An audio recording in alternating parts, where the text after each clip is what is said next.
Terminal Lewi Panjang bukan sekadar tempat orang naik turun bus, tapi juga ladang teror bagi siapapun yang baru menginjakkan kaki.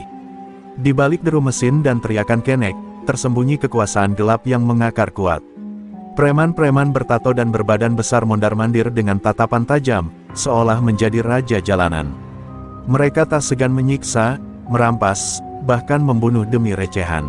Para pedagang kecil hidup dalam ketakutan, dan sopir bus hanya bisa menunduk jika tak ingin dirampas penghasilannya. Di atas segalanya berdirilah nama yang menjadi momok, Jamal Bodong. Lelaki kekar dengan kepala pelontos dan mata seperti ular. Ia bukan hanya pemalak, tapi juga penguasa gaib yang disebut-sebut punya ikatan dengan dukun dari Gunung Karang. Goloknya yang selalu terselip di pinggang dikabarkan sudah meminum darah belasan orang.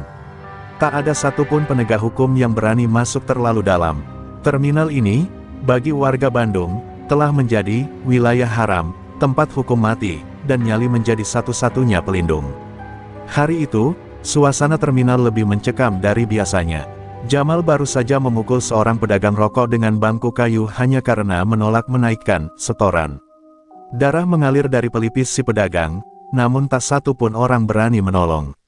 Wajah-wajah takut hanya memandang dari kejauhan, sebagian memalingkan muka, seolah sudah biasa. Di terminal ini, keadilan cuma mitos, bisik seorang sopir tua kepada penumpangnya yang baru datang dari Tasik. Jamal berjalan melewati deretan warung kecil dengan langkah berat dan dada membusung. Setiap ia lewat, para preman lainnya memberi jalan, seperti prajurit kepada jenderalnya. Ia duduk di bangku besi berkarat sambil merokok, matanya liar menatap sekitar. Hari ini kita panen besar, cari siapapun yang baru datang. Uang atau nyawa, pilihannya cuma itu, perintahnya dingin. Anak buahnya langsung menyebar seperti anjing-anjing lapar yang mencium mangsa. Di sudut terminal, terdengar isak tangis seorang ibu muda yang dompetnya dirampas oleh preman bertubuh gendut. Sang ibu baru tiba dari Garut bersama bayinya, berniat menemui suaminya yang bekerja di pabrik. Tapi sebelum sempat melangkah lebih jauh, ia sudah dijamret dan diancam dengan pisau. Ia merintih, namun hanya dijawab dengan tendangan. Di kejauhan, Jamal hanya tertawa kecil melihat semua itu, seolah penderitaan orang lain adalah hiburan baginya. Bukan sekali dua kali darah mengalir di terminal itu. Ada pemuda dari Purwakarta yang dihabisi hanya karena membela adiknya dari pelecehan. Jenazahnya ditemukan tergeletak di belakang musola terminal, dengan luka bacok di dada. Tapi kasus itu lenyap begitu saja, tak masuk media, tak ada penyelidikan. Warga percaya, Jamal punya orang dalam, dan pengaruh mistis yang melindunginya dari segala hukuman. Di tengah semua kehancuran moral itu, terminal seakan menanti keajaiban, sesuatu yang bisa mengusir kegelapan yang menahun. Namun harapan itu lama terkubur dalam ketakutan dan rasa pasrah. Tak ada pahlawan, tak ada pembela. Hanya ada kekuasaan bengis yang terus mengakar. Namun tanpa mereka sadari, hari itu, sebuah takdir baru sedang bergerak perlahan menuju Lewi Panjang. Sosok yang tampak biasa, tapi menyimpan rahasia yang bisa membalik dunia. Dan ketika matahari sore mulai tenggelam, dan bayangan panjang menjulur di lantai terminal, seseorang turun dari bus ekonomi dengan langkah tenang. Matanya tajam, tubuhnya kurus, dan ia hanya membawa tas kecil di pundak.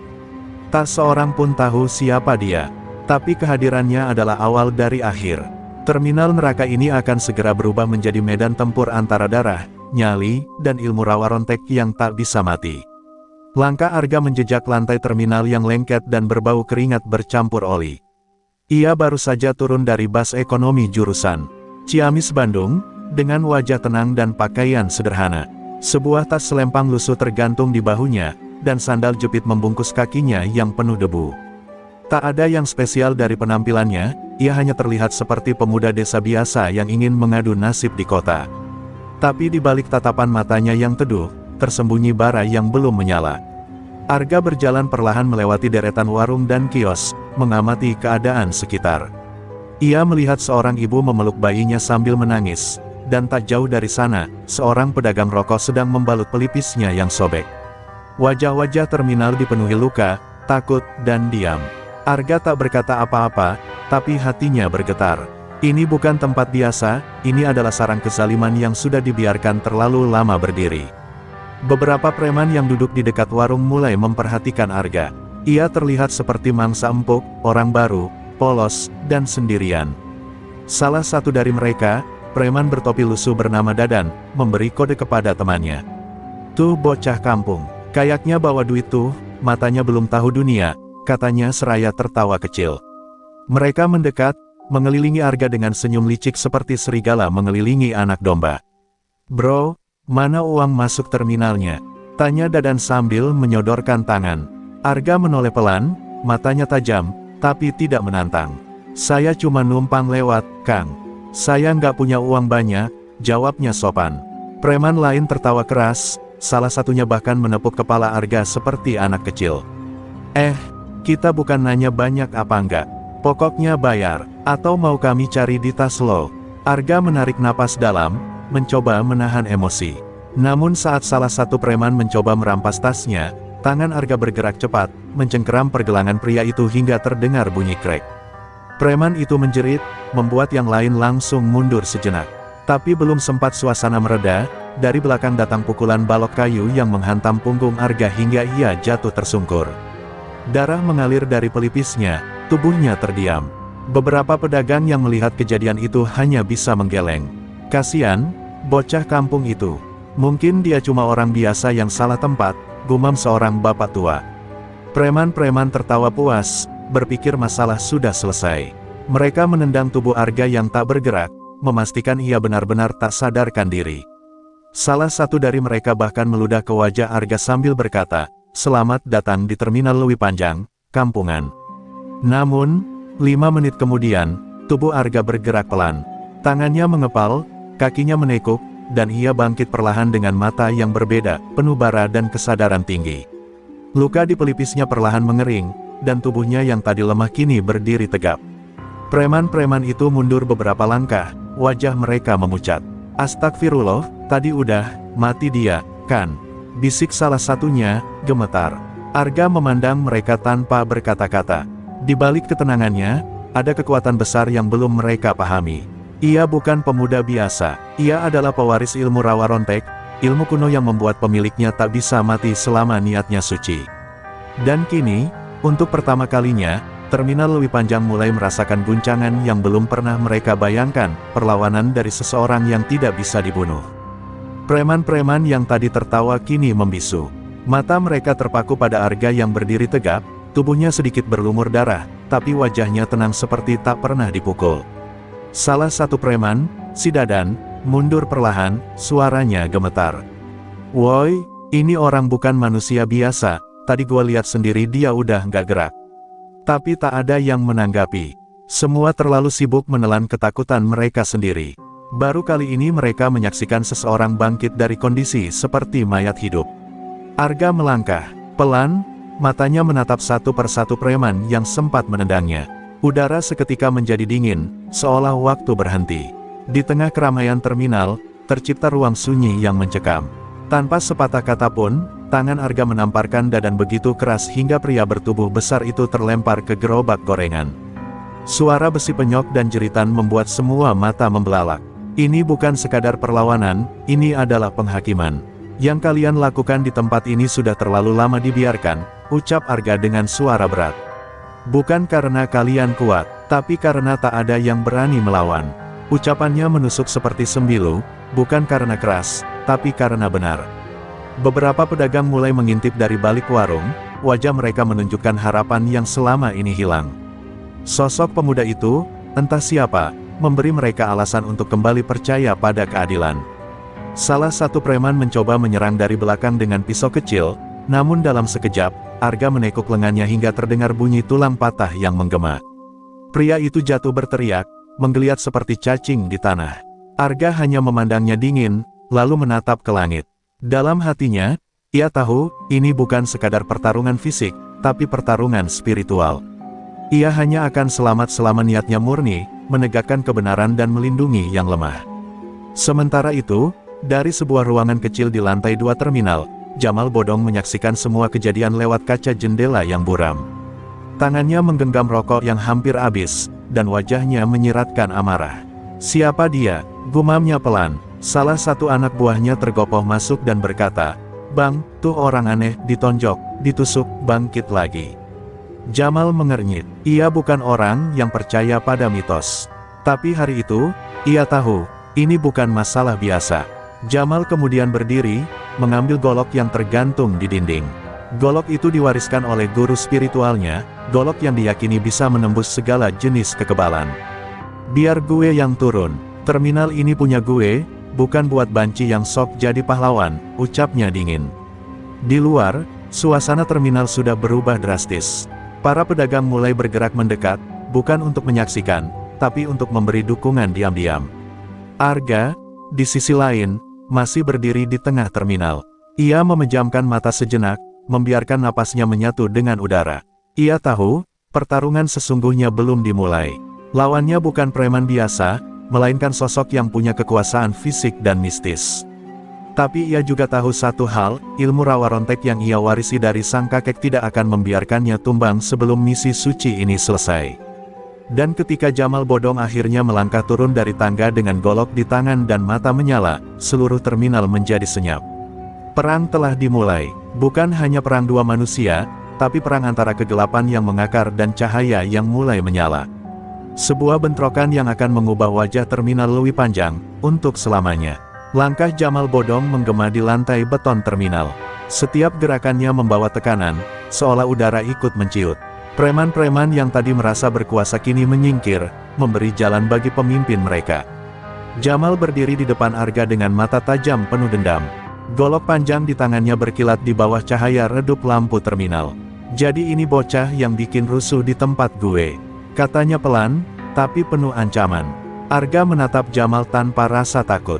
Ia tahu siapa lawannya. Nama Jamal Bodong sudah lama menjadi momok, bukan hanya karena kekuatannya, tapi karena kesaktiannya yang diwariskan dari dukun ilmu hitam di Garut Selatan.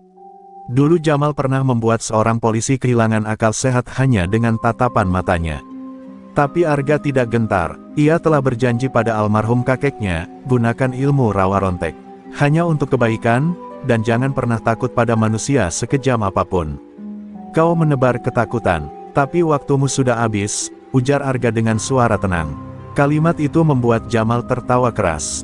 Bocah kampung sok jadi pahlawan. Hah, gue udah bunuh banyak orang yang lebih hebat dari lo.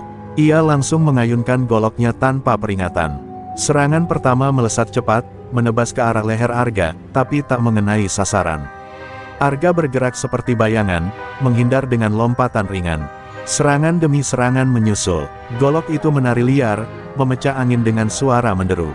Beberapa kali menggores kulit Arga, tapi tidak ada darah, tidak ada luka. Jamal mulai frustasi. Ia menyadari bahwa tubuh di depannya bukanlah tubuh manusia biasa. Lo bukan manusia, lo tuyul apa jin? Bentaknya. Arga hanya menjawab, aku manusia, tapi doamu selama ini yang menjadikan aku kebal dari senjata busukmu. Dari arah kios-kios, para pedagang mulai berani keluar. Mereka menyaksikan duel itu dengan wajah harap-harap cemas. Ini lebih dari sekadar adu jotos, bisik seorang pedagang kopi. Ini pertarungan antara setan dan malaikat. Beberapa bahkan mulai melafalkan doa, berharap Arga bisa menghancurkan kekuasaan Jamal yang telah bertahun-tahun menindas mereka. Arga sendiri tetap tenang, meski keringat membasahi tubuhnya. Ia tahu, rawa rontek bukanlah keabadian mutlak. Bila niatnya bergeser, ia bisa kehilangan segalanya. Jamal akhirnya menghentikan serangannya sejenak. Nafasnya memburu, mata melotot penuh amarah. Ia merogoh saku dan melempar segenggam serbuk hitam ke arah Arga. Ini abu kuburan 7 dukun. Gue penghabisanin lo sekarang, teriaknya. Abu itu mengarah cepat, mengepul di udara, tapi sebelum menyentuh tubuh Arga, angin berputar dengan sendirinya, menghempaskan serbuk itu kembali ke arah Jamal. Wajah Jamal tersiram abu sendiri, dan ia menjerit kesakitan. Tubuh Jamal mendadak gemetar, matanya memerah, dan tangannya mulai bergetar. Arga mendekat pelan, lalu menyentuh bahunya. Dosa yang kau tabur, akhirnya kau tuai sendiri. Dengan sentuhan itu, tubuh Jamal terjatuh ke tanah, kejang-kejang. Tidak mati, tapi lumpuh sementara oleh pantulan energi jahatnya sendiri. Terminal Lewi Panjang hening. Semua menatap Arga seolah menyaksikan keajaiban. Dan saat Arga menoleh ke arah mereka, mata-mata yang tadinya dipenuhi ketakutan kini mulai menyala dengan keberanian. Terminal Lewi Panjang masih membisu, menyisakan suara napas tersengal Jamal Bodong yang kini tergeletak tak berdaya di lantai berlumur abu. Para preman yang tersisa berdiri terpaku, tak tahu harus lari atau menyerang. Sosok Arga, yang berdiri kokoh dengan sorot mata tenang, seperti menghantui nyali mereka. Tapi Arga tak lagi menoleh ke arah para preman. Tatapannya kosong, wajahnya tiba-tiba pucat, seolah tubuhnya menanggung beban yang tak terlihat. Ia tahu, ilmu rawa rontek yang menghidupkannya tak bisa digunakan sembarangan. Dan malam ini, batasnya telah nyaris disentuh. Tiba-tiba tubuh Arga goyah, ia hampir roboh namun seorang pria tua berkumis tebal muncul dari kerumunan dan segera menopangnya. "Arga, kau terlalu memaksa," bisik pria itu. Wajahnya penuh kebijaksanaan, dan siapapun yang melihatnya tahu bahwa ia bukan orang biasa. Dialah Pak Dirman, mantan pendekar yang dulu menghilang secara misterius dari dunia persilatan, dan ternyata kini tinggal di balik lorong gelap terminal sebagai penjaga parkir yang tak dianggap. "Ilmu itu bukan untuk pamer kekuatan," lanjutnya lirih, "tapi untuk menegakkan takdir yang kau warisi." Arga memandang Pak Dirman dengan mata lelah. "Aku tak punya pilihan, Pak. Mereka menyakiti orang-orang tak berdosa. Kalau bukan aku, siapa lagi?" Pak Dirman mengangguk pelan, lalu menatap Jamal yang masih terkapar.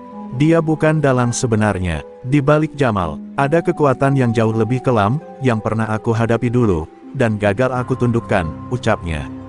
Kalimat itu membuat dada Arga sesak.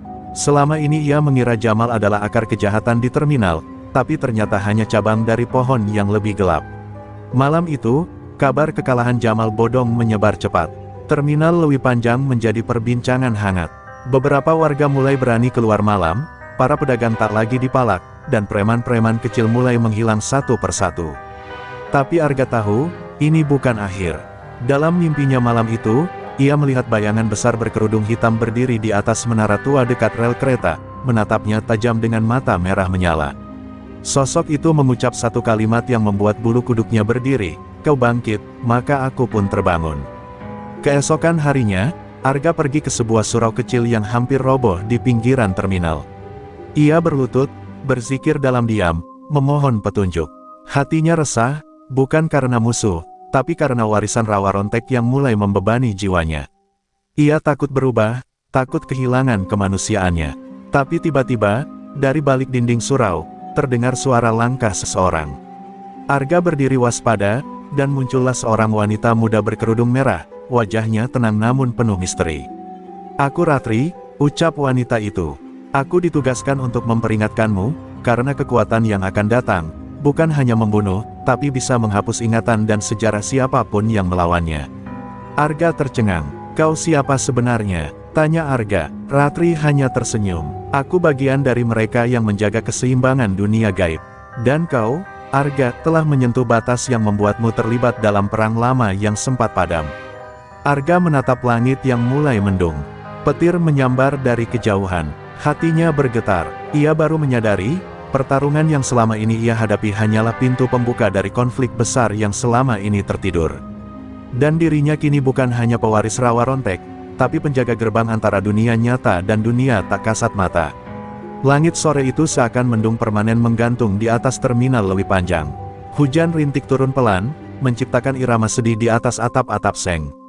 Arga berdiri di peron kereta yang telah lama terbengkalai. Pandangannya tertuju ke arah utara, tempat sebuah menara tua berdiri suram di ujung rel. Menara itu telah lama dianggap angker, tak ada yang berani mendekat. Namun dalam mimpinya, Arga melihat jelas, dari sanalah sumber kegelapan akan bangkit.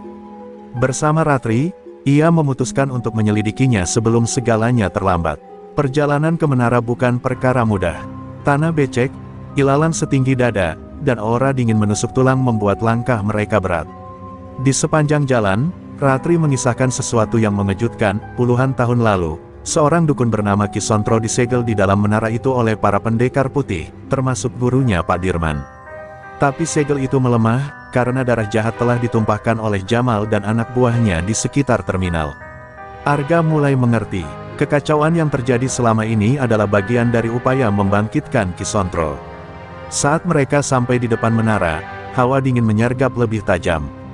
Bangunan itu menjulang kelam, ditumbuhi lumut dan berhiaskan simbol-simbol kuno di dindingnya. Ratri menggenggam tasbih besi yang tergantung di lehernya. Jika kita masuk, tidak akan ada jalan mundur, katanya serius. Arga mengangguk. Aku sudah mati sekali. Aku tidak takut mati lagi. Yang kutakutkan hanya jika aku diam dan membiarkan kejahatan ini terus hidup. Mereka masuk perlahan. Di dalam, suasana menyesakkan dada. Tangga melingkar naik ke atas, setiap anak tangga seperti menyimpan kenangan kematian. Di lantai 2, mereka menemukan ruangan gelap dengan altar batu di tengah. Di atas altar itu terdapat sebuah peti batu berukir, dikelilingi lilin merah yang menyala tanpa sumbu. Itu dia, bisik Ratri.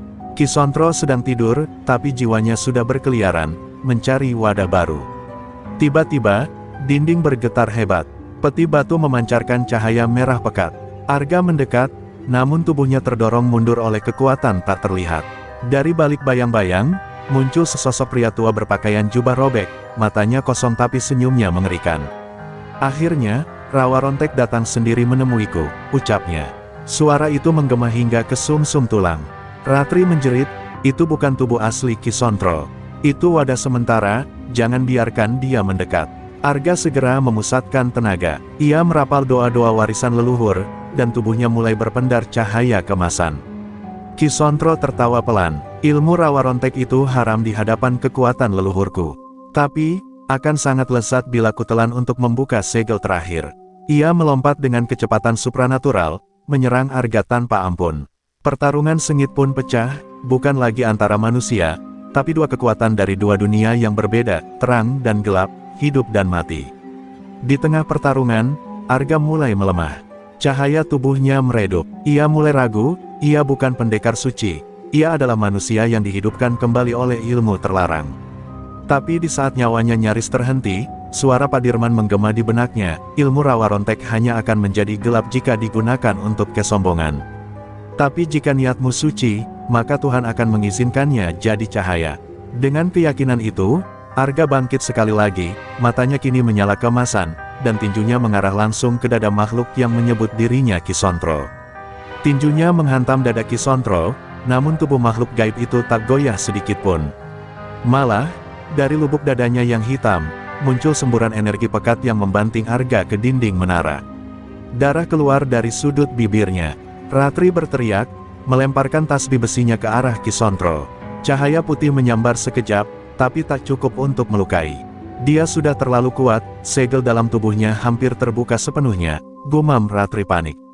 Kisontro tertawa, tawanya menembus ruang dan waktu seperti genderang perang dari dunia lain. Arga mencoba bangkit, namun tulangnya nyaris remuk. Dalam benaknya, terngiang suara masa kecilnya, saat sang nenek bercerita tentang asal-usul Rawa Rontek. Ilmu ini tak akan pernah sempurna tanpa pengorbanan. Yang dibangkitkan, harus memberi tumbal terakhir agar kekuatannya menjadi abadi, dan saat itulah Arga tersentak, tubuhnya sendiri adalah tumbal itu. Jika ia mengaktifkan seluruh kekuatan Rawa Rontek, maka jiwanya akan hilang, dan ia tak akan pernah kembali sebagai manusia. Kisontro semakin mendekat, tangannya berubah menjadi ranting-ranting hitam yang menjulur seperti akar kematian. Ratri berdiri di depan Arga, mencoba menahan serangan itu dengan tubuhnya. Tapi saat ranting-ranting itu hendak menembus dadanya, cahaya kemasan meledak dari tubuh Arga. Cukup, teriak Arga. Ia berdiri tegak, tubuhnya mulai membara oleh energi yang bahkan Kisontro pun tidak duga. Kalau kau ingin kekuatan Rawa Rontek, maka kau harus siap menerima dendam semua leluhur yang pernah kau hianati. Kisontro meraung, tubuhnya mulai mereka oleh pancaran cahaya Arga. Dari sekeliling altar, muncul bayang-bayang siluet para pendekar tua, arwah para penjaga ilmu putih, yang selama ini tersegel dalam dimensi waktu. Mereka satu persatu bergabung ke dalam cahaya Arga, memperkuat tekad dan daya ledaknya. Sementara itu, Ratri jatuh berlutut, tubuhnya menghitam, ia menyerap terlalu banyak energi gaib untuk menstabilkan ruang menara. Pergi dari sini, Arga, kalau tidak, kau akan ikut hancur. Jeritnya dengan air mata yang membakar wajah. Namun Arga hanya menatapnya, dengan tenang. Aku sudah mati sekali, Ratri. Tapi jika aku harus mati lagi demi menghentikan ini, maka biarlah aku jadi tumbal terakhir. Dengan sekuat tenaga, Arga melompat ke arah Kisontro dan memeluk tubuh gelap itu. Dalam sekejap, cahaya kemasan meledak, menyelimuti seluruh menara hingga suara ledakannya terdengar sampai ke pusat terminal. Langit yang mendung pun berubah terang, seolah langit pun ikut menangis dan membersihkan dosa yang telah terjadi selama bertahun-tahun. Ketika debu menara mulai mereda, hanya puing-puing yang tersisa. Tak ada tanda-tanda tubuh Arga maupun Kisontro. Ratri terbaring lemas di tengah reruntuhan, tubuhnya penuh luka dan darah. Tapi saat ia membuka mata, ia melihat sesuatu yang membuatnya menangis terisak. Sebuah liontin kecil milik Arga tergeletak di antara debu, masih hangat, menyala pelan seakan menyimpan sisa jiwa dari pemiliknya. Ratri menggenggam liontin itu erat-erat, berjanji bahwa pengorbanan Arga tidak akan sia-sia. Dan di terminal Lewi Panjang, kehidupan perlahan kembali normal. Para preman menghilang tanpa jejak, dan suara gaduh malam berubah menjadi tawa anak-anak. Namun di pojok tembok tua, seseorang yang berselimut jubah hitam menyaksikan semua itu dalam diam. Tumbal terakhir telah diberikan, gumamnya lirih. Tapi rawa rontek belum berakhir, sebab selalu ada yang ingin membangkitkannya kembali. 3 hari setelah ledakan di Menara Tua, kota Bandung masih diselimuti kabut aneh setiap senja. Masyarakat menyangka itu hanya cuaca buruk biasa, tapi bagi Ratri, kabut itu adalah peringatan. Ia masih menggenggam liontin Arga, kini menggantung di lehernya, hangat, seolah berdenyut mengikuti detak jantungnya. Setiap malam, mimpi-mimpi aneh menghantuinya, bayangan Arga berjalan di lorong gelap, memanggil namanya dari balik kabut, seolah belum benar-benar pergi. Ratri tahu, masih ada yang belum selesai. Di markas lama Jamal Bodong yang kini telah kosong, Ratri menemukan simbol-simbol kuno yang ditulis dengan darah. Ada satu lambang yang membuatnya merinding, lambang segel langit timur, segel kuno yang dipercaya sebagai kunci untuk membangkitkan rawa rontek tingkat tertinggi. Hanya satu orang yang mungkin tahu tentang itu, Ki Kalimusir, penjaga kitab tua di Gunung Burangrang, seorang pertapa yang telah lama menyendiri. Tanpa pikir panjang, Ratri pun memutuskan untuk mencarinya, demi menjawab misteri di balik ledakan yang membawa Arga pergi. Perjalanan menuju Burangrang tak mudah. Jalan setapak licin, hutan sepi dan penuh bisikan gaib. Ratri sempat diserang sekelompok makhluk kecil bertaring tajam, pemburu roh yang diciptakan dari percikan energi rawa rontek. Namun dengan tasbih peninggalan Arga, ia berhasil menahan mereka. Luka di lengannya dalam, tapi tekadnya lebih dalam lagi. Ia tahu, warisan Arga tak boleh jatuh ke tangan yang salah. Terutama jika yang mencarinya adalah seseorang seperti mantan murid Kisontro. Sesampainya di pertapaan Ki Kalimusir, suasana terasa mencekam. Kabut tak hanya menyelimuti, tapi seakan hidup, meraba-raba kulit dan pikiran. Ki Kalimusir, lelaki renta berjubah putih, menyambut Ratri dengan tatapan murung. "Kau membawa liontin rawa rontek," katanya lirih. Tapi itu bukan sekadar liontin. Itu adalah pecahan dari jantung bayangan, sumber kekuatan Arga yang belum sempat dilepaskan sepenuhnya. Ratri tercekat, berarti sebagian jiwa Arga masih terikat dalam liontin itu. Ki Kalimusir memperingatkan, jika liontin itu jatuh ke tangan yang salah, maka rawa rontek bisa bangkit kembali dengan wujud jauh lebih gelap dari sebelumnya. Ratri harus memilih, menghancurkan liontin dan menghapus Arga sepenuhnya dari alam semesta, atau menjaga dan mencari cara menyempurnakan pengorbanannya. Tapi sebelum Ratri menjawab, bumi berguncang. Seekor makhluk hitam raksasa muncul dari lereng gunung, penjaga gerbang timur, yang seharusnya sudah mati bersama Kisontro. "Ada yang membangkitkan dia kembali," bisik Ki Kalimusir. Dalam kepanikan, Ratri dan Ki Kalimusir bertahan di dalam gua pertapaan, membentuk segel cahaya. Tapi makhluk itu tidak menyerang mereka, melainkan melintas, menuju arah kota.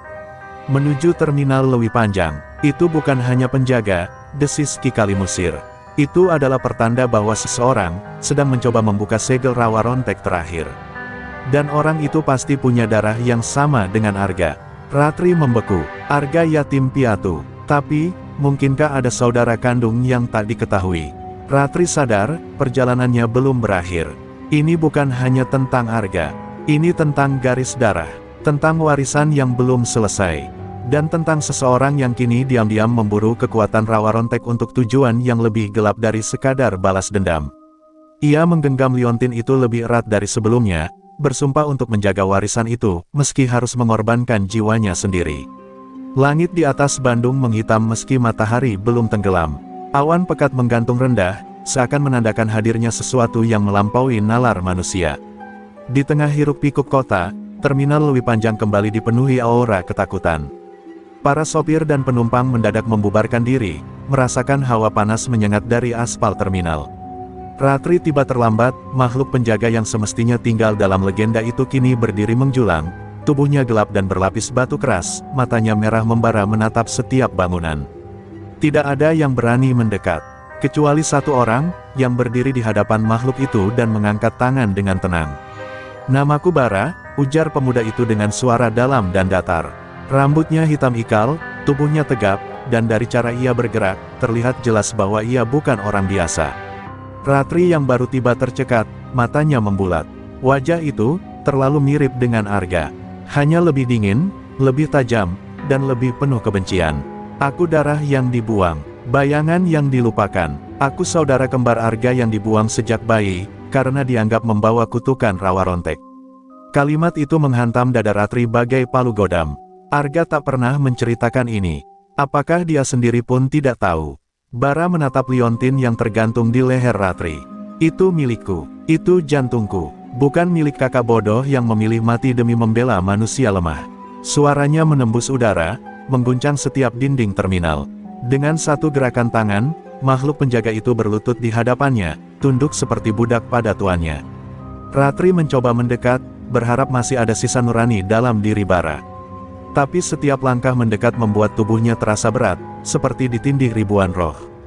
Bara memang memiliki sebagian besar kekuatan rawa rontek, tapi tanpa moral dan kasih seperti Arga, kekuatan itu menjelma jadi bencana. Ki Kalimusir yang ikut menyusul di belakang Ratri hanya bisa bergumam, yang kita hadapi kini bukan sekadar warisan rawa rontek. Ini warisan dendam, yang diwariskan dari leluhur mereka. Ia menjelaskan bahwa rawa rontek awalnya adalah dua bagian, cahaya dan bayangan. Arga mewarisi cahaya, sementara Bara adalah wadah bayangan yang lebih murni. Karena itulah keluarga mereka memisahkan keduanya saat bayi, berharap agar kutukan tak pernah bersatu. Tapi kini, kenyataan tak bisa dihindari, Bara ingin menyatukan kembali kekuatan itu, dan menguasai bukan hanya Bandung, tapi seluruh tanah Jawa. Ratri berusaha memanggil Bara dengan hati. "Arga mengorbankan segalanya demi melindungi orang-orang yang dia sayangi. Apa kau benar-benar tidak merasakannya?" Tapi Bara hanya tersenyum sinis. "Arga bodoh. Dunia ini bukan untuk dilindungi. Dunia ini harus dikuasai." Dalam sekejap, Bara melompat dan mengarahkan pukulan, berbalut api hitam ke arah Ratri. Untungnya, liontin Arga memunculkan perisai cahaya, menahan serangan itu, namun Ratri tetap terlempar hingga menghantam dinding tembok terminal. Darah mengalir dari pelipisnya. Dari kejauhan, suara azan maghrib menggema. Sesaat, langit yang gelap memucat. Bara menggeram, cahaya ilahi tampaknya mengganggu energinya. Tapi ia tertawa, seolah semua itu tidak akan menghentikannya. "Tak ada doa yang bisa menahan kembalinya rawa rontek sejati," teriaknya, sebelum menghilang ke dalam kabut tebal, membawa makhluk penjaga bersamanya. Ratri tergeletak lemas, tapi matanya masih menyala dengan tekad. Ia tahu, satu-satunya cara menghentikan Bara adalah menggabungkan kekuatan Arga dan hatinya sendiri. Ki Kalimusir menatap langit dan berbisik, pertarungan belum usai, dan yang akan datang adalah malam tergelap bagi rawa rontek. Dengan tubuh gemetar, Ratri menggenggam liontin erat-erat, bersumpah tidak akan membiarkan warisan Arga dinodai oleh darah yang sama. Malam itu, di bawah langit kelam Bandung, pertarungan antara darah dan kehendak benar-benar dimulai. Malam menyelimuti terminal Lewi Panjang dengan gelap pekat, namun di balik kegelapan itu, bayangan-bayangan bergerak cepat seperti ular hitam yang merayap di bawah tanah. Bara telah menghilang ke dalam kabut, namun ia tak pergi tanpa membawa sesuatu yang mengerikan, pasukan bayangan yang terlahir dari kegelapan rawa rontek. Mereka bukan manusia biasa, melainkan makhluk-makhluk yang pernah terperangkap di dalam segel kuno, dan kini dibangkitkan untuk mengabdi pada Bara. Suara raungan mengerikan mereka memenuhi udara malam, menggetarkan hati setiap orang yang mendengar. Ratri berdiri di tengah-tengah reruntuhan terminal yang sudah mulai sepi. Ia merasakan getaran energi dari liontin Arga yang tergantung di lehernya, semakin kuat dan penuh perlawanan terhadap gelap yang mencoba menelan kota. Ki Kalimusir menatap Ratri dengan wajah penuh keprihatinan. "Kau harus siap, Ratri. Pasukan itu akan menyerbu kota, dan Bara akan mencoba merebut kembali segel terakhir rawa rontek. Jika itu terjadi, kehancuran akan tak terelakkan." Ratri mengangguk, tekadnya membara lebih dari sebelumnya. Di sisi lain kota, Jamal Bodong yang dulu menguasai terminal kini hanya menjadi bayang-bayang kekuatan yang mulai pudar. Namun kabar tentang kebangkitan pasukan bayangan membuatnya gelisah. Ini bukan lagi urusan kita, gumamnya sambil menatap langit yang menghitam. Tetapi ia tahu, jika Bara berhasil, semua preman dan penguasa jalanan seperti dirinya akan lenyap tertelan kekuatan Rawa Rontek. Maka tanpa ragu, Jamal mulai menghubungi anak buahnya yang tersisa untuk bersiap menghadapi badai yang akan datang. Ratri mengumpulkan beberapa pemuda pemberani yang dulu pernah dilindungi Arga.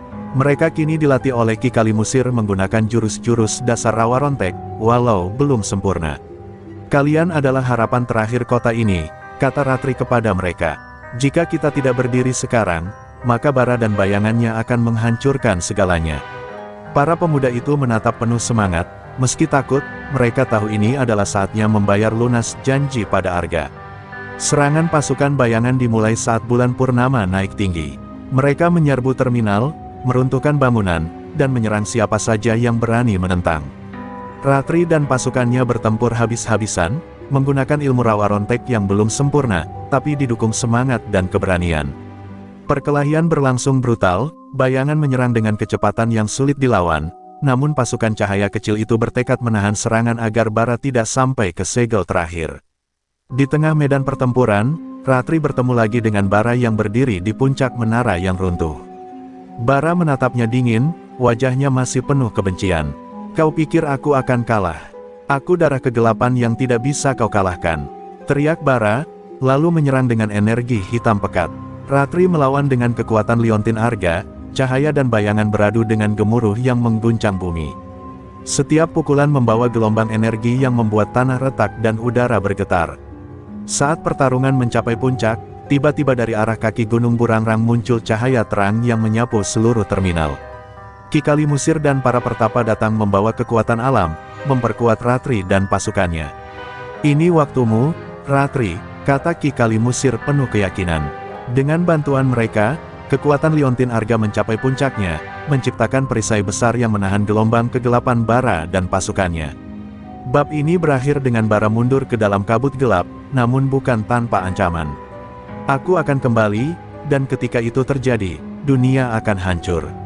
Teriaknya dari balik bayangan. Ratri berdiri tegak, napasnya berat, tapi matanya bersinar penuh harapan.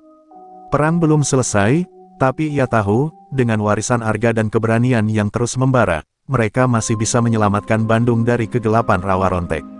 Ketika Bara mundur ke dalam kabut hitam yang pekat, keheningan yang mencekam menyelimuti terminal Lewi Panjang. Namun ketenangan itu hanya sesaat, karena kabut yang menyelimuti itu ternyata bukan hanya tempat persembunyian Bara semata, melainkan juga benteng terakhir kekuatan bayangannya. Dari balik kabut itu, suara bisikan yang penuh ancaman menggema, menyusup ke setiap sudut terminal, memanggil pasukan bayangan yang semakin bertambah kuat dan ganas. Ratri dan pasukannya tak punya waktu untuk beristirahat. Setiap detik berlalu adalah kesempatan bagi Bara untuk menguatkan pasukannya. Dengan bantuan Ki Kalimusir, mereka mulai mengatur strategi. Kita harus menerobos kabut itu, ujar Ki Kalimusir dengan suara berat, jika tidak, Bara akan menjadi tak terkalahkan di dalam sana. Namun memasuki kabut pekat bukan hal mudah, mereka harus berhadapan dengan makhluk-makhluk bayangan yang siap memangsa siapa saja yang berani masuk. Di tengah persiapan itu, Jamal Bodong datang lagi ke terminal. Ia membawa anak buahnya, namun kali ini dengan tujuan berbeda. Jamal menawarkan bantuan kepada Ratri, meski dengan sikap penuh waspada. Aku tahu kita pernah bertengkar, katanya, tapi Bara adalah ancaman bagi kita semua. Kalau dia menang, kita semua lenyap. Ratri menatap tajam, tak mudah mempercayai mantan penguasa terminal itu. Namun situasi mendesak membuatnya terpaksa menerima tawaran itu. Malam itu, Ratri, Ki Kalimusir, Jamal dan pasukan gabungan mereka melangkah memasuki kabut gelap. Suasana berubah menjadi suram dan dingin, kabut tampak hidup seakan bernafas dan mengintai. Pasukan bayangan Bara menyerang dari segala arah, mereka licik dan sulit diprediksi. Beberapa anggota pasukan Ratri terluka parah, namun semangat juang mereka tak surut. Ratri mengandalkan kekuatan liontin Arga untuk menembus kegelapan, sinar lembutnya menjadi satu-satunya pelita di antara pekatnya kabut. Di pusat kabut, Bara menunggu dengan senyum dingin. Kalian datang tepat waktu, katanya sinis, kini saatnya aku membalas semua yang pernah kulalui. Dengan kekuatan ini, aku akan menguasai bukan hanya terminal, tapi seluruh kota. Bara mengangkat tangannya, dan bayangan-bayangan yang lebih besar dan mengerikan bermunculan. Pertarungan pun tak terhindarkan, cahaya melawan gelap dalam adu kekuatan yang memekakkan telinga dan membuat tanah bergetar. Jamal Bodong terbukti bukan sekadar preman biasa. Di tengah kekacauan itu, ia menunjukkan keberanian dan keterampilan yang mengejutkan Ratri dan pasukannya. Dengan ilmu silat jalanan yang lihai, Jamal memukul mundur bayangan yang mencoba menyerangnya. Perubahan sikap Jamal ini perlahan membuka kesempatan untuk membangun kepercayaan antara dua kubu yang sebelumnya bermusuhan. Pertarungan mencapai puncaknya ketika Bara dan Ratri saling berhadapan di tengah kabut tebal. Bara menebarkan aura gelap yang hampir membuat Ratri terjatuh, namun dengan bantuan Ki Kali Musir dan Jamal, Ratri berhasil mengumpulkan energi terakhir Liontin Arga. Sinar putih bercampur biru menyembur dari liontin itu, melingkupi Ratri dalam perisai suci yang mampu menembus kegelapan Bara. Dengan teriakan penuh keberanian, Ratri melancarkan serangan pamungkas yang mengguncang seluruh kabut. Setelah benturan dahsyat itu, kabut mulai memudar, dan Bara terjatuh lemas. Tapi sebelum benar-benar kalah, ia berbisik penuh ancaman, "Ini belum akhir, aku akan kembali dengan kekuatan yang lebih besar." Ratri menatapnya dalam diam, mengetahui bahwa pertarungan sesungguhnya masih jauh dari selesai. Namun untuk malam itu, terminal Lewi Panjang kembali aman, dan harapan kembali menyala di hati setiap orang yang melihat perjuangan mereka. Setelah kabut Bara menghilang dan bayangan-bayang kelam sirna, suasana terminal Lewi Panjang terasa lengang, seperti habis dilanda badai. Namun di balik kemenangan itu, Ratri merasakan ada yang belum usai. Luka di tubuhnya tak sebanding dengan beban batin yang semakin berat. Ia tahu, bisikan terakhir Bara sebelum lenyap bukan sekadar ancaman kosong. Sesuatu yang lebih kelam tengah bergerak di luar nalar manusia. Ki Kali Musir duduk bersila di tengah terminal, mengguratkan simbol-simbol perlindungan dengan darah ayam hitam. "Ini hanya penundaan," ujarnya pelan. "Bara adalah cerminan dendam. Selama dendam itu masih hidup di hati manusia, Rawa Rontek akan terus bisa dibangkitkan." Ratri menatap luka di lengannya, mengingat wajah Bara yang penuh amarah, dan merasa ngeri membayangkan kekuatan serupa bisa dimiliki oleh manusia lain yang hatinya terbakar benci. Di sudut lain, Jamal Bodong berdiri menatap langit malam yang mulai jernih. Wajahnya serius, tak lagi angkuh seperti dahulu. Ia berjalan mendekati Ratri dan berkata, "Gue pernah salah jalan. Tapi lo udah buka mata gue. Kalau lo butuh gue buat jaga terminal ini, gue bakal berdiri paling depan." Ratri tak langsung menjawab, tapi matanya yang basah mengisyaratkan bahwa hatinya luluh sedikit demi sedikit pada perubahan Jamal. Namun saat semua tampak tenang, kabar buruk datang dari arah Cicahem. Seorang pria tua, dikenal sebagai Ki Blabur, dukun terbuang dari tanah Tasikmalaya, dilaporkan melakukan pemanggilan gaib dengan darah manusia sebagai sesaji. Konon, ia pernah menjadi guru dari Bara sebelum keduanya berseteru karena ilmu Rawa Rontek yang dicuri. Kini, dengan kematian Bara, Ki Blabur berambisi menyempurnakan ilmu terlarang itu untuk membangkitkan kekuatan yang lebih hebat. Ratri terhenyak, nama Ki Blabur seperti kabut hitam yang membekap dadanya. Dulu, ayahnya pernah menyebut sosok itu dalam doa-doa yang penuh ketakutan. Jika benar Ki Blabur kembali aktif, maka terminal Lewi Panjang bisa jadi hanya permulaan dari kehancuran yang lebih besar. Ratri memutuskan malam itu juga harus pergi ke Cicahem, tapi ia tahu, perjalanan ini tak bisa ia jalani sendiri. Ki Kali Musir menyarankan agar mereka mencari Suranaga, seorang pendekar tua yang telah lama menyepi di kaki Gunung Manglayang. Konon, Suranaga adalah satu-satunya orang yang pernah berhasil menghentikan ritual Rawa Rontek dalam keadaan utuh. Namun Suranaga dikenal sangat tertutup, dan hanya mau muncul jika dipanggil dengan nyanyian darah, sebuah ritual yang sangat berisiko bagi siapapun yang melakukannya. Dengan keberanian yang mulai disusun ulang, Ratri, Jamal, dan Ki Kali Musir bersiap untuk meninggalkan terminal Lewi Panjang. Sebelum berangkat, Ratri menyempatkan diri duduk di bangku kayu yang dulu sering diduduki Arga. "Bang, kalau kau bisa melihatku sekarang, semoga kau tahu, aku takkan menyerah," bisiknya. Angin malam menyapu rambutnya, seolah menjawab dalam keheningan.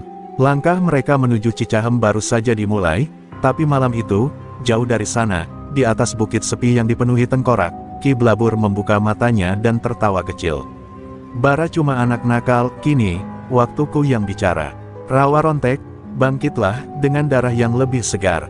Tawa menggema, disambut oleh lolongan anjing liar dan bintang-bintang yang mulai tertutup mendung gelap.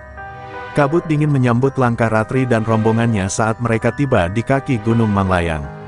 Langit masih kelam, awan menggantung berat seolah ikut menahan napas menanti pertarungan yang akan datang. Ki Kalimusir menggenggam seikat daun lumbu dan sebotol darah ayam cemani, bahan utama dalam nyanyian darah. Ritual ini hanya bisa dilakukan di puncak tebing batu cadas yang dipercaya sebagai gerbang antara dunia kasar dan dunia gaib. Jamal, yang biasanya garang dan penuh percaya diri, kini terlihat diam. Wajahnya tak setegang dulu, tapi lebih banyak memendam ketakutan. Ia menyadari bahwa dunia yang kini ia masuki jauh lebih kelam dibanding kerasnya dunia preman terminal. Gue pikir musuh paling serem itu manusia, ternyata setan bisa lebih brutal dari preman, gumamnya lirih sambil memandangi hutan berkabut. Perjalanan menanjak terasa lambat, beberapa kali Ratri merasa langkahnya berat, seakan tanah mencoba menelan mereka. Ki Kalimusir terus melafalkan mantra pelindung, menaburkan bubuk kemenyan hitam. Tempat ini dijaga oleh makhluk penjaga batas. Jangan pernah menoleh ke belakang meski ada yang memanggil, tegasnya. Dan benar saja, di tengah perjalanan terdengar suara tangisan bayi dari semak-semak. Tapi mereka terus berjalan, menolak godaan itu. Sesampainya di tebing batu cadas, Ki Kalimusir mulai menggambar lingkaran dengan darah ayam cemani. Ratri diminta duduk di tengah lingkaran sambil menggenggam sebilah keris pusaka yang sudah lama diwariskan padanya. Nyanyian darah hanya bisa dilakukan oleh keturunan darah putih. Kau, Ratri, mewarisi darah itu dari ayahmu, kata Ki Kalimusir. Ratri menunduk, air matanya menetes di atas tanah bercampur darah, dan di sanalah nyanyian itu dimulai. Ritme nyanyian terdengar seperti ratapan roh, lirih, naik turun, diselingi jeritan samar dari arah hutan. Tanah bergetar, kabut makin tebal, dari celah bebatuan muncul sosok berjubah putih lusuh, berjenggot panjang, dan membawa tongkat naga. Mata sosok itu kosong, tapi begitu ia memandang Ratri, ada cahaya kecil di dalamnya. Siapa yang berani mengganggu tidurnya Suranaga? Suaranya menggema, membuat lutut Jamal gemetar. Ratri bangkit perlahan dan menatap sosok itu penuh hormat. Kami datang untuk memohon bimbinganmu, Kiai. Rawa Rontek telah kembali, dan yang membangkitkannya kini bukan sembarang dukun, tapi Ki Blabur dari Tasik. Ia ingin menyempurnakan ilmu itu dengan darah manusia. Mendengar nama itu, Suranaga terdiam, lalu perlahan menggenggam tongkatnya lebih erat.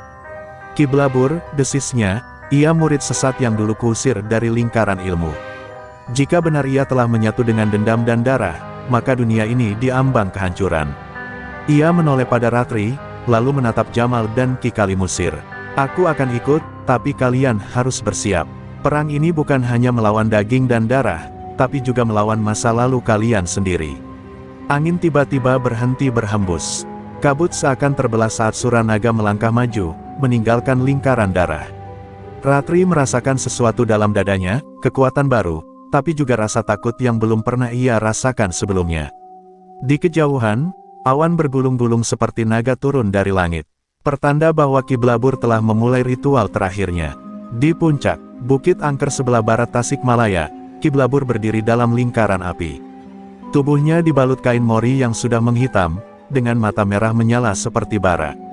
Di hadapannya tergolek 3 tubuh lelaki bertato, para korban yang sebelumnya diculiknya dari terminal.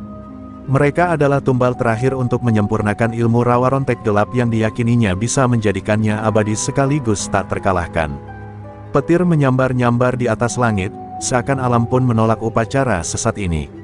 Ki Blabur mulai merapal mantra kuno, suaranya berat dan menggema, mengaduk-aduk angin malam yang dingin. Darah yang belum menyesal, daging yang belum layu, kembalilah ke ragamu. Aku, Blabur, putra ilmu hitam, perintahkan kalian bangkit. Tubuh-tubuh mati itu tiba-tiba bergetar hebat, urat-urat menegang, mata mereka terbuka perlahan, kosong, penuh dendam. Mereka kini adalah prajurit-prajurit mayat hidup yang akan dikirim untuk menghancurkan semua yang menentang Ki Blabur. Di saat yang sama, di lereng Gunung Manglayang, Ratri dan Suranaga bersila dalam lingkaran meditasi. Jamal berdiri gelisah, menatap langit yang menghitam ke arah selatan. Kita harus segera ke Tasik. Gue yakin dia udah mulai ritualnya, katanya sambil menggenggam senjata rantai milik mendiang anak buahnya, Tatang. Suranaga membuka matanya perlahan, kemudian berdiri sambil menatap Ratri. Kau harus memanggil jiwa-jiwa leluhur yang masih tersimpan di darahmu. Rawa rontek tidak bisa dilawan dengan kekuatan ragawi semata. Ki Kalimusir lalu mengeluarkan kendi tua berisi air dari sumber mata air suci. Ia menyiramkannya ke kaki Ratri, lalu menggambar raja di dahinya dengan arang hitam. Hari ini, kau tak hanya menjadi pewaris. Kau adalah penjaga gerbang hidup dan mati, ucapnya penuh hikmat. Tubuh Ratri perlahan menyala dengan cahaya merah darah. Kekuatan dalam dirinya kini sudah terbangkitkan sepenuhnya. Aura mistis menyelubunginya, bahkan tanah di sekitarnya terasa gemetar. Ketika rombongan mereka turun gunung, kabut seperti menyingkir sendiri dari jalan.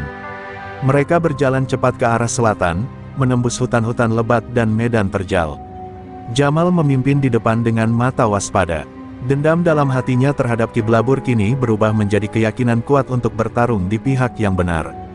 Baginya, ini bukan lagi soal balas dendam, ini soal menyelamatkan dunia dari kiamat kecil yang diciptakan oleh ilmu rawa rontek gelap. Sementara itu, pasukan mayat hidup Ki Blabur telah mulai menyebar. Mereka menyerbu pos-pos keamanan dan kampung-kampung sekitar kaki Gunung Tasik. Warga menjerit, lari ketakutan melihat tubuh-tubuh yang seharusnya membusuk kini berjalan tanpa suara, menyerang tanpa ampun. Dalam hitungan jam, suasana berubah menjadi neraka kecil. Api membakar rumah-rumah, dan langit malam berubah merah oleh cahaya kebakaran. Ketika Ratri dan yang lain mendekati lokasi ritual, mereka mendengar suara tangisan dan jeritan dari kejauhan. Ki Kalimusir langsung menyadari bahwa waktunya hampir habis. Jika tubuh-tubuh itu dibiarkan terlalu lama, dunia akan kehilangan batas antara hidup dan mati, katanya dengan tegas. Sura Naga memejamkan mata, dan dari tangannya keluar cahaya putih menyilaukan. Mari kita tutup gerbang kematian ini, sebelum semuanya terlambat. Mereka melangkah lebih cepat, dan di ujung tebing terlihat lingkaran api ritual Ki Blabur yang makin besar. Di tengah-tengah api itu, Blabur tertawa sambil mengangkat tangannya ke langit. Datanglah, para pewaris ilmu lama. Aku sudah menunggumu. Teriaknya dengan suara parau menggema ke segala penjuru. Pertarungan penentu antara cahaya dan kegelapan pun akan segera dimulai. Angin malam menderu keras, membawa hawa kematian dari bukit tempat ritual dilakukan. Api menyala hebat di sekitar lingkaran pemujaan, menjilat langit dengan warna merah darah. Di tengahnya, Ki Blabur berdiri tegap, tubuhnya berkilau dengan aura hitam pekat. Di belakangnya, barisan makhluk hidup mati berdiri kaku, matanya kosong namun haus darah. Kalian datang juga akhirnya, ucap Blabur, suaranya seperti gemuruh petir, untuk menyaksikan kehancuran kalian sendiri. Ratri berdiri paling depan, mata tajamnya menusuk langsung ke arah sang dukun sesat. Aura rawa rontek dalam tubuhnya kini menyala terang, membuat para makhluk mayat hidup sedikit mundur seolah merasakan panas yang tak terlihat. Hari ini, batas antara dunia telah kau robek, Blabur. Tapi kau lupa, aku adalah penjaga gerbangnya. Suara Ratri menggema, seolah diiringi bunyi genta dari dunia arwah. Jamal dan Sura Naga berdiri di kedua sisinya, siap menghadapi pertarungan maut ini. Tanpa aba-aba, pasukan mayat hidup menyerbu mereka. Jamal meraung dan menyabat rantai baja ke arah salah satu mayat hidup, membuat tubuh makhluk itu terbelah namun langsung menyatu lagi. Gila, mereka nggak bisa mati biasa, teriak Jamal. Tapi Sura Naga sudah tahu. Dengan satu gerakan cepat, ia menancapkan tongkat besinya ke tanah, memancarkan getaran suci yang membuat sebagian dari pasukan iblis itu terbakar dan hancur menjadi abu. Ki Blabur hanya tersenyum licik melihat itu semua. Ia menoleh pada Ratri dan mulai melemparkan serangan spiritual, gelombang energi hitam melesat ke arahnya. Namun Ratri mengangkat tangannya, dan dari dalam dadanya, cahaya merah menyala terang, menelan serangan itu dalam sekejap. Kau lupa siapa yang menurunkan ilmu rawa rontek yang sejati, Blabur. Aku bukan hanya pewaris, aku penghabis garis sesatmu. Pertarungan satu lawan satu pun tak terelakkan. Ki Blabur melayang di udara, rambutnya menjuntai seperti cambuk api, dan setiap gerakannya memanggil kutukan. Ratri membalas dengan gerakan halus dan tajam, seperti angin merah yang mematikan. Ketika keduanya bertabrakan di udara, langit seperti pecah, petir menyambar ke segala arah, dan tanah berguncang hebat. Jamal dan Sura Naga harus melindungi diri dari puing-puing dan kobaran api yang tersebar akibat benturan kekuatan tersebut. Ki Blabur berusaha menusuk jantung Ratri dengan tombak iblis, namun tangannya tertahan oleh cahaya yang keluar dari dada Ratri. Ini, darah leluhur, Gumamnya kaget, wajahnya berubah panik. Tidak mungkin kau bisa membuka segel itu. Tapi sudah terlambat. Ratri mengatupkan kedua tangannya dan merapal mantra warisan dari garis putih rawa rontek. Tubuh Ki Blabur terangkat ke langit, dan dari bumi, muncul tangan-tangan cahaya menariknya ke dalam pusaran neraka yang terbuka lebar di bawahnya. Teriakan Blabur menggema menembus malam sebelum akhirnya lenyap ke dalam jurang kematian abadi. Begitu tubuhnya menghilang, seluruh pasukan mayat hidup runtuh menjadi debu, dan langit kembali jernih. Api padam, dan bukit yang tadinya neraka, berubah menjadi sunyi seperti tak pernah terjadi apapun. Ratri terjatuh berlutut, tubuhnya lelah, namun wajahnya tenang. Sura naga segera memapahnya, dan Jamal tersenyum lirih. Kita berhasil, akhirnya. Di kejauhan, suara azan subuh mulai terdengar. Hari telah berganti, dunia telah diselamatkan, bukan oleh pahlawan bersenjata, tetapi oleh seorang pewaris ilmu tua yang memilih jalan terang. Dan di terminal Lewi Panjang, kehidupan perlahan akan kembali seperti sedia kala, namun legenda tentang malam rawa rontek tidak akan pernah dilupakan.